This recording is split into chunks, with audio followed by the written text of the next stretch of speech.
शिवसेना विवाद मामले में सुप्रीम कोर्ट ने उद्धव ठाकरे खेमे को राहत दी है। कोर्ट ने कहा कि वह चुनाव चिन्ह को लेकर फिलहाल कोई फैसला नहीं करेगा। इसके साथ ही सुप्रीम कोर्ट ने चुनाव आयोग से कहा कि इस मामले में वह फिलहाल कोई फैसला न ले। अभी सभी पक्ष चुनाव आयोग में हलफनामा दायर कर सकते हैं। सुप्रीम कोर्ट में अब इस मामले की अगली सुनवाई 8 अगस्त को होगी।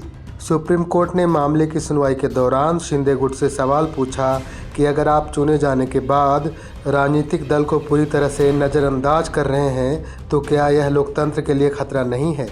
इस सवाल के जवाब में शिंदे गुट की ओर से अदालत में पेश वकील हरीश साल्वे ने कहा कि नहीं, हम ऐसा नहीं कर रहे हैं, हमने राजनीतिक दल को छोड़ा ही नहीं है। अदालत में शिंदे गुट के वकील साल्वे ने कहा कि याचिका दाखिल करने और आयुक्ता के खिलाफ कार्रवाई 2 महीने बाद होती है। इस दौरान वह सदन में वोट दे देता है तो ऐसा नहीं है कि 2 महीने बाद वह अयोग्य होता है, उसका वोट मान नहीं होगा। उन्होंने कहा कि ऐसे में सिर्फ उसे अयोग्य माना जाएगा, न कि उसके द्वारा किए गए वोट को।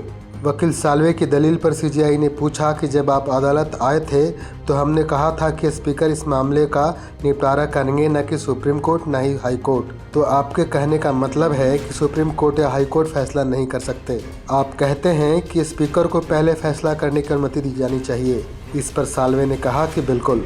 सीजीआई ने उद्धव ठाकरे के वकील कपिल सिब्बल से पूछा कि राजनीतिक पार्टी की मान्यता का यह मामला है, इसमें हम दखल कैसे दें। चुनाव आयोग में यह मामला है। इस पर कपिल सिब्बल ने चुनाव आयोग से कार्यवाही पर रोक लगाने की अदालत से मांग की। उन्होंने कहा कि चुनाव आयोग यह निर्धारित नहीं कर सकता कि असली शिवसेना कौन है। बागी विधायकों की अयोग्यता पर फैसला होने तक चुनाव आयोग यह फैसला नहीं कर सकता। यह मामला सुप्रीम कोर्ट में लंबित है।